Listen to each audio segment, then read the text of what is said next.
Boa tarde, meus amigos. É um prazer revê-los para darmos continuidade aos nossos estudos. Rogo a Deus tê-los encontrado a todos com muita saúde e muita paz. Hoje nós vamos estudar a lição número 9, que Emmanuel dá o título Reuniões Cristãs. Está no capítulo 20, versículo 19 do Evangelho de João. Mas eu vou aproveitar e antecipar aqui, pedindo aos amigos, que nós possamos prestar bem atenção, que especificamente a temática é mediunidade. Nós não vamos explicar aqui, não temos essa intenção de explicar tecnicamente esses fenômenos, até porque não dá tempo, mas apenas dentro do contexto que Emmanuel vai colocar. Porque na lição número 10, também a temática é mediunidade.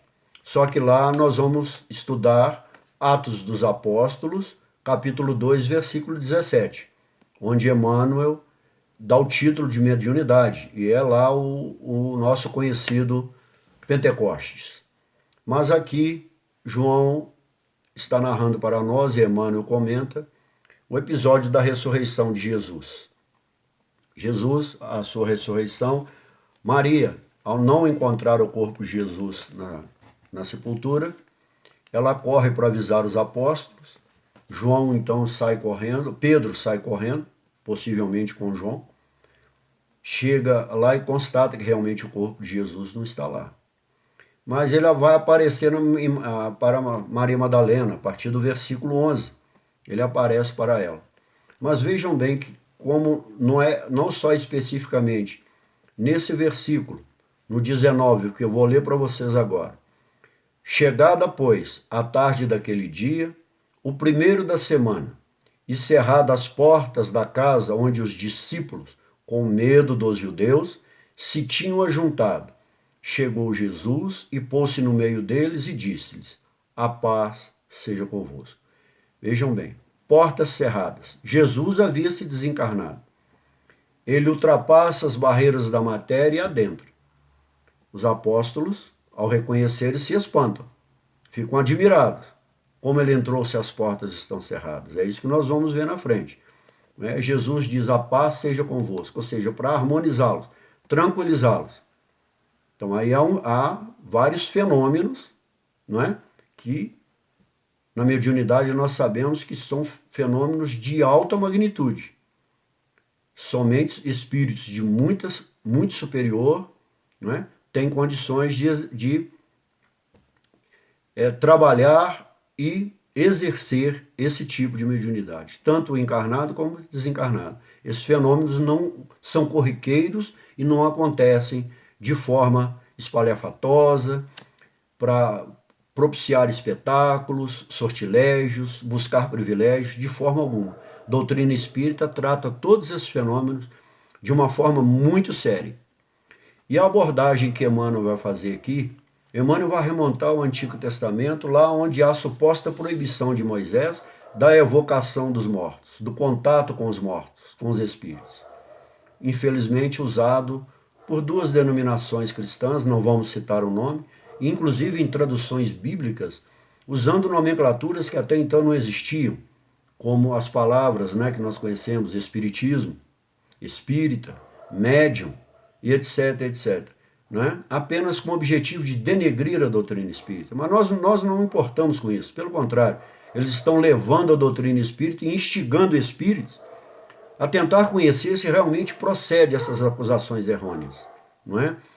E nós temos 3 passagens bem interessantes que dá dentro da racionalidade da doutrina espírita para desqualificar qualquer tipo de acusação.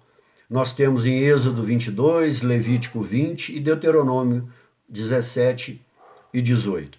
Mas vejam bem, como esses fenômenos são absolutamente naturais, não tem nada de sobrenatural, são entendidos e explicados muito bem. Naquela época não era, mas a partir do século XIX, com o advento da doutrina espírita, tudo isso foi explicado. Está muito bem lá, quem quiser estudar, o Livro dos Médiuns, a Gênese, que nós vamos fazer uma pequena observação aqui, e o livro de um amigo da doutrina espírita, analisando as traduções bíblicas, José Celestino, Um dia ele vai fazer uma pequena abordagem, eu só vou ler uma pequena frase. Sugiro os amigos a leitura deste livro também, quem quiser aprofundar nesse assunto. Mas todo o evangelho é envolto em fenômenos mediúnicos. Nesse próprio episódio, quando Maria, então, estava chorando diante do sepulcro, inclinou o sepulcro e vê dois anjos. O que é anjo? Não eram seres também desencarnados? Dois espíritos. Ali há vários fenômenos. Audiência, clarividência, não é? A comunicabilidade, conversando um com os outros, uma série de fenômenos mediúnicos. Vestidos de branco, sentados, ou seja, Maria então pergunta a eles, onde está o meu Senhor? Porque eles perguntam a ela, por que choras? Depois é o próprio Jesus que vai perguntar para ela, mulher, por que choras? Não é? E ela, a quem procuras? Porque quando ela dá meia volta, ela viu Jesus de pé, mas não o reconheceu. Ela toma por outra pessoa. Nessa tradução aqui diz jardineiro, na tradução do Peregrino. Mas aí Jesus, quando ela vira, Jesus, se tu levaste, me dize onde o puseste, irei buscá-lo. Então Jesus diz a ela, Maria. Ela então se volta e diz, mestre, Rabuni, que significa mestre. Disse-lhe Jesus, solta-me, pois ainda não subi ao Pai. Vai dizer aos meus irmãos. Não é? Jesus, qual o seu corpo? O que envolve o seu corpo para que ele pudesse plasmar? Nós sabemos que é um envoltório fluídico, energético. Por isso que ele pede que não a toque, porque ainda não havia completado toda a sua materialização. Não é? E nós não temos a mínima ideia do poder desse fenômeno, do que poderia acontecer com Maria ao tocar aquele corpo com uma energia que nós também não fazemos ideia do seu potencial, das suas potencialidades. Não é? E Kardec explica muito bem para nós, na Gênesis, capítulo 14 e capítulo 15, no item 9, o que diferencia de médiuns comuns que nós temos em todas as hierarquias, médios ainda levianos, como espíritos levianos, é tudo na mesma proporção. Médios já medianos que já entenderam a proposta e entenderam que esse dom, esse carismas, que nós vamos estudar no capítulo 10, esse dom divino, essa graça de Deus, que é o contato com a espiritualidade, a forma e a seriedade com isso deve ser encarado, deve ser trabalhado, não é? Há essas diferenças, essas graduações dos espíritos mais elevados, os espíritos superiores, os espíritos puros e os cristos. No item 9, Kardec diz assim, olha, a natureza do envoltório fluídico, ou seja, o envoltório fluídico que Jesus molda a si mesmo, plasma o seu corpo material, está sempre em relação com o grau de adiantamento moral do espírito. Não precisamos dar continuidade aqui para comentar e avaliar, porque também não temos condições de saber qual é a magnitude da elevação espiritual de Jesus. No capítulo 15, no item 2, olha o que Kardec diz. A superioridade de Jesus sobre os homens não era relativa às qualidades particulares do seu corpo, não é? Mas às de seu espírito, justamente, a sua essência, aquilo que ele é. Que dominava a matéria de maneira absoluta, ou seja, os elementos da matéria, os elementais, Jesus tinha condições de trabalhar ela da forma que ele quisesse, não é? Que dominava a matéria de maneira absoluta, e o seu perispírito, alimentado pela parte a mais quintessenciada dos fluidos terrestres.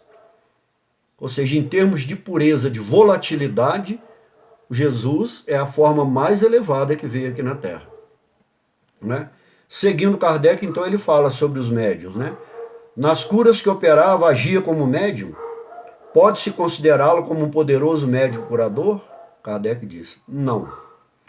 Pois o médium é um intermediário. Todos nós, os profetas, todos aqueles do Antigo Testamento, todos aqueles que recebiam a inspiração, a intuição do plano espiritual e traziam aquilo ao seu povo, assim como todos os outros fenômenos que continuou e como acontece até hoje. Ele é um intermediário, ou seja, ele faz a intermediação entre o plano físico e o invisível, e o plano metafísico, o visível e o invisível, o material e o espiritual. Ou seja, é um instrumento do qual servem os espíritos desencarnados, pois eles é que manifestam a nós, solicitam a nossa presença, vêm até nós para usar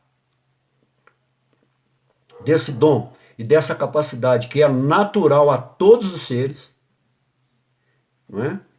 Ora, o Cristo não tinha necessidade de assistência, porque Cristo, como tutor de todos nós, o modelo e guia, ele não necessitava da assistência ou da orientação de um ser que a sua hierarquia espiritual, moral, não condizia com a do Cristo.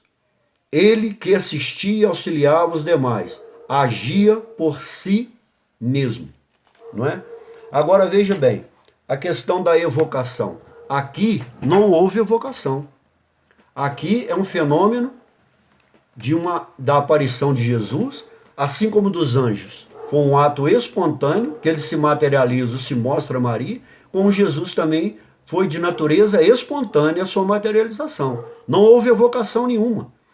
Ou seja, mesmo que evoquemos, nós não evocamos pela oração, pela prece, quando nós queremos a ajuda do nosso anjo guardião, dos mentores espirituais. Ou seja, em tudo há uma correlação natural. Não há nada de sobrenatural nisso.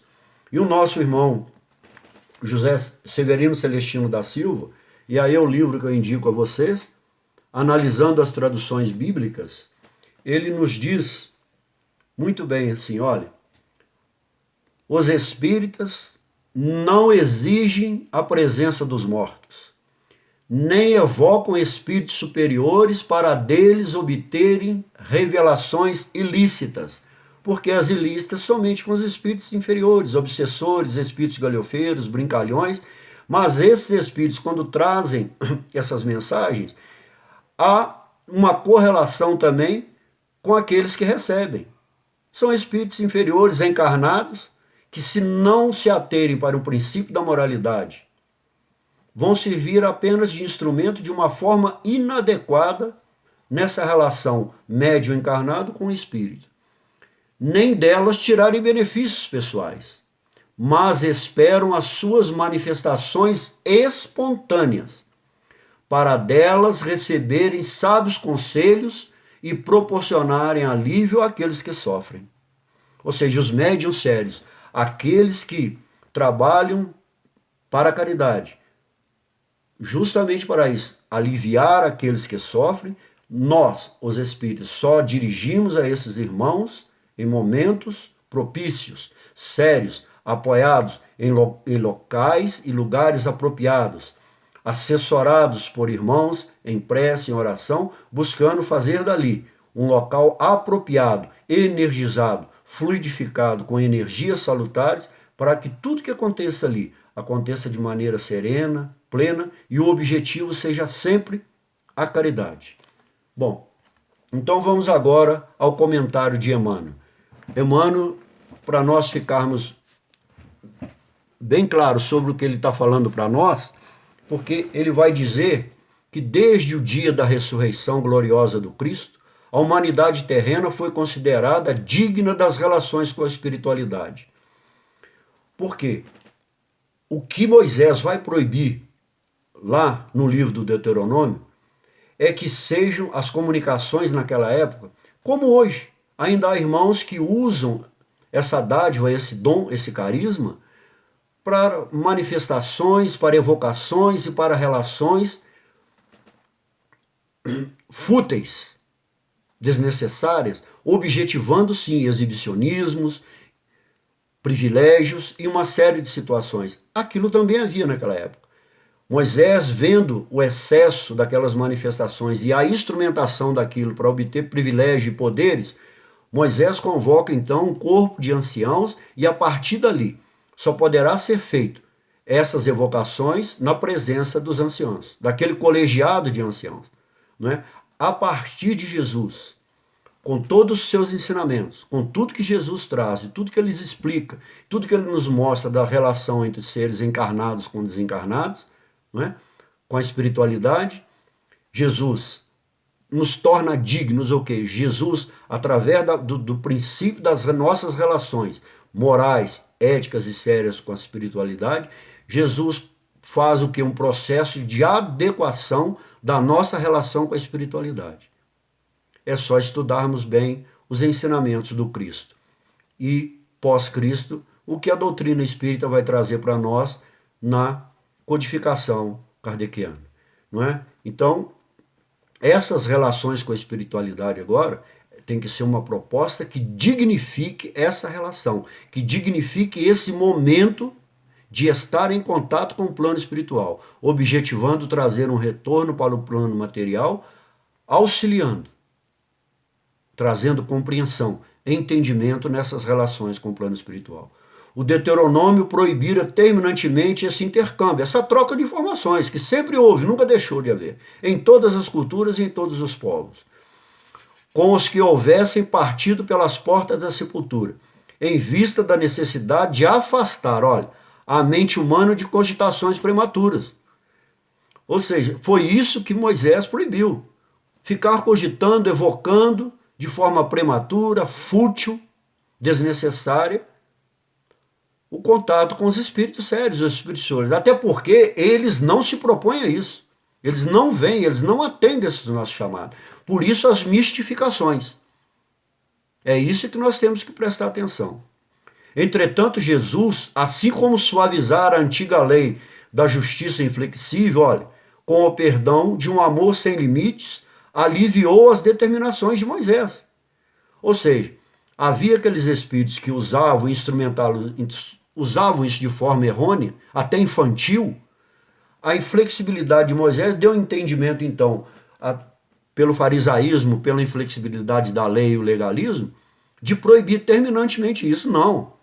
Jamais esse processo foi interrompido, mesmo com as proibições, e jamais será. Jesus vem, então, a aliviar isso, mas não deixa de enfatizar a necessidade da seriedade nessas relações. Não podemos caminhar nessa direção. Aliviou as determinações de Moisés, vindo ao encontro dos discípulos. Espontaneamente, ele mesmo. Moisés poderia proibi-lo? Não é?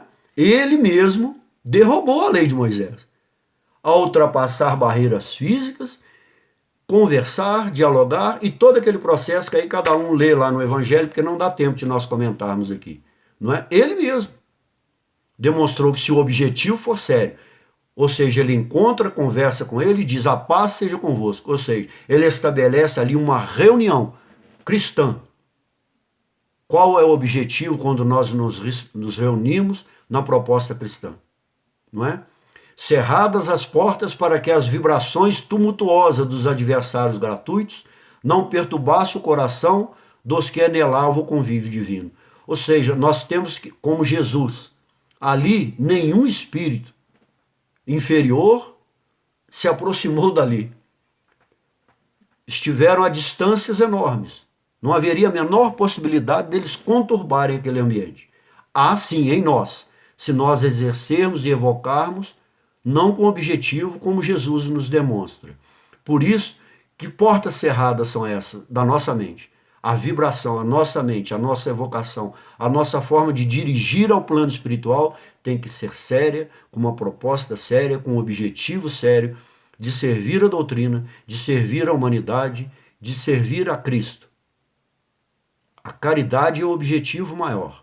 E o amor é que coordena e ordena todos esses fenômenos.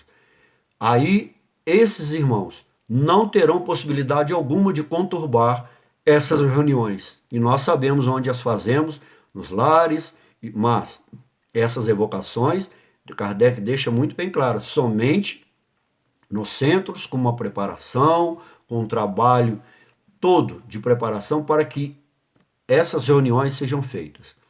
Não é? Eis que surge o Mestre muito amado, dilatando as esperanças de todos na vida eterna. Ou seja, abrindo as portas para que o plano espiritual comunique conosco, nós com eles, e assim possamos assimilar nessas relações tudo que pode ser benefícios para a humanidade. Desde essa hora inolvidável, estava instituído um movimento de troca entre o mundo visível e invisível. A família cristã, em seus vários departamentos, jamais passaria sem o doce alimento de suas reuniões cariosas e íntimas. Ou seja, Jesus iria encerrar todo esse processo naquele momento que ele fez? Não. Isso vai ter continuidade. Em vários momentos, em Atos dos Apóstolos, então, nós vamos ver vários fenômenos nas cartas de Paulo e por aí vai. Desde então, os discípulos se reuniriam tanto nos cenáculos de Jerusalém como nas catacumbas de Roma. E nos tempos modernos, olha, chegamos a nós. A essência mais profunda dessas assembleias é sempre a mesma, seja nas igrejas católicas, nos templos protestantes ou nos centros espíritas. Ou seja, nas orações, nas evocações, nas preces, quando nós elevamos aos santos, aos nossos irmãos da igreja, nos fenômenos que também nós sabemos, dos movimentos carismáticos, que também esses fenômenos do êxtase místico, dos fenômenos de receber a intuição e o Espírito Santo, aí trabalhado nos templos protestantes, pentecostais e neopentecostais, na teologia da prosperidade, não é? E nós no centro espírita, na comunicação ativa, que nós sabemos que essa é uma relação ativa, constante e ininterrupta com o plano espiritual, não é? O objetivo, olha, é um só, olha que Emmanuel deixa, procurar a influenciação dos espíritos superiores, com a diferença de que, nos ambientes espiritistas, a alma pode saciar-se com mais abundância, em voo mais altos, por se conservar afastada de certos prejuízos do dogmatismo e do sacerdócio organizado. Porque aqui nós entendemos todos esses fenômenos, são bem esclarecidos, explicados pelas obras básicas, explicado por Jesus, tudo em consonância e corroborado pelos princípios do Cristo. Nós, não cerceados pelos dogmas, não e jamais entendemos que esses fenômenos só podem acontecer nos centros espíritas ou entre espíritas ou espiritistas, porque esses fenômenos acontecem de forma natural em todas as culturas, em todos os povos, em todas as religiões. Não é privilégio e não tem pertença de ninguém. Agora, o objetivo é desse, a alma saciar-se com a abundância das benesses que esses irmãos sempre traz para nós e irão continuar trazendo para nós. Para nós concluirmos, meus irmãos, Kardec, no capítulo 15 mesmo, no item 63, Kardec vai dizer, em relação especificamente a essa manifestação de Jesus, olha, quando nós falamos dos milagres, que são fenômenos mediúnicos, mas todos eles naturais e explicados, leiam a partir do capítulo 11, da Gênesis até o final, da Gênesis kardeciana, das obras básicas, todos vocês vão entender bem.